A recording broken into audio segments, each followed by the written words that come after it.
Every day means every day. My name is Brandon Burns, and as you can tell, we had to break out the rings today. And the reason I'm wearing the championship rings today is because I want to talk to you about somebody who made a big impact on my life. His name was Kurt Golder. Most people know him as the head coach of the University of Michigan men's gymnastics team. He retired a few years ago, but he had what can only be described as a legendary run at that university.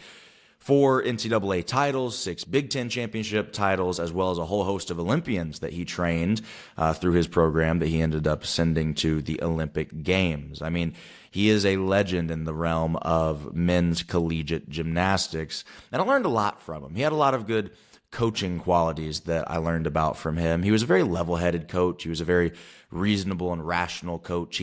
Even though he was older, he didn't take that approach of that super headstrong, super aggressive, old school style coaching that we see a lot of people take. And I think because of that, he made people want to work hard for him. We almost felt indebted to him because he was so understanding, so empathetic, so logical, reasonable, and rational, and would talk through things with us that I think many of us were almost persuaded by that to say, you know what, I want to work hard for this guy. Now, I'm not saying that he couldn't yell and do what he needed to do at certain points when it was necessary and when it added value to the team. He certainly could take it there, but it wasn't necessarily his norm. And I think it actually made it more impactful when he did do that because it wasn't his norm. He was very much a I'm not mad, I'm disappointed type of coach and leader. But anyway, that's not what this video is about.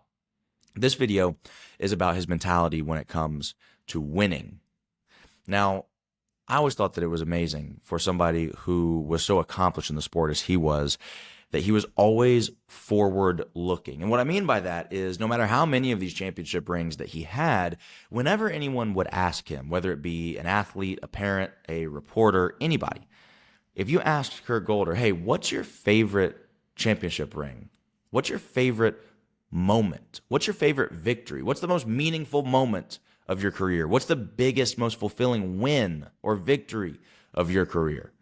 Without fail, his answer was always the next one. The next one. And that always stuck with me because I think a lot of us, we have this idea in our heads that it's a bad thing to always be working towards something. Like somehow, some way, the modern world has convinced us that you need to just be happy with where you are. And if you're successful already in any capacity, then you need to just be grateful and happy about it and then just kind of shut up and go about your business. And I think there's a little bit of a truth to it, as with all good lies and good manipulations. There's always a little bit of truth. And I think the truth in that is rooted in the sense that you have to be grateful for what you have if you ever want to get more. You have to be happy and fulfilled with what you have. But I think Ed Milet has a phenomenal way of describing this. He says, if you're sitting there eating a steak at a 5-star restaurant, you take the first bite of steak and you're super grateful for it. You're super happy right there in the moment.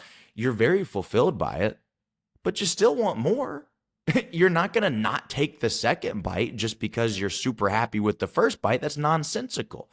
And I think that is the core fundamental truth that combines these philosophies of, oh, well, you can't, always move the goalpost and always keep striving for more versus, you should just shut up and be happy with what you have. There's a happy medium between these two, right?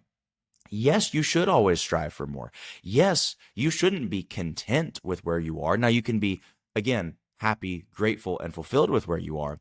But if you know that you have more in you, that in and of itself is an obligation and a responsibility that has been bestowed upon you to explore the depths of your potential, to explore how much further you can go, to do everything in your power to reach for your highest possible capacity. Why? Because you benefit from that, but also everybody else around you benefits from that. I believe that the key to societal human flourishing is the individual human flourishing, and so many of us give up far, far short of our capacity and our potential, and we rob the world of the gifts that we would have lended to it in the pursuit of our own potential.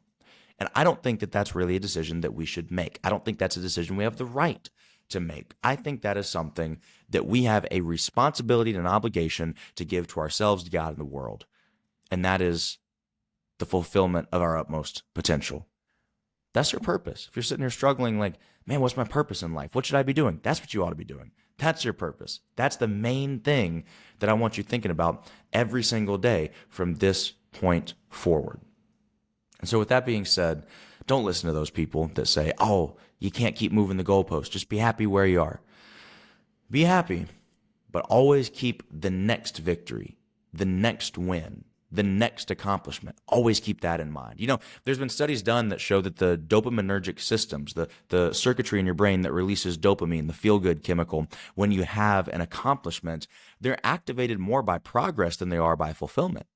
So when you have this big accomplishment in your life, if you accomplish a major goal that you've been working on for months or even years, oftentimes what happens is you feel elated for maybe a week. And then all of a sudden you look around and you're at the mountaintop and you're like, well, what do I do now? I need a new mountain to climb. So in fact, you have to give yourself a new mountain to climb. You have to have a new challenge to go after. You need to have a new goal after each previous goal that you accomplished. Don't listen to these people that say that you're moving the goalpost. Don't listen to these people that say you need to sit down, shut up, pacify yourself, and be happy with what you have. Don't listen to them. Don't listen to them. Don't listen to them. Keep going and see how far you can go. You only get one of these lives. You may as well see how far you can take it. Hey, till next time, don't forget, every day means every day. I'll see you on the next one.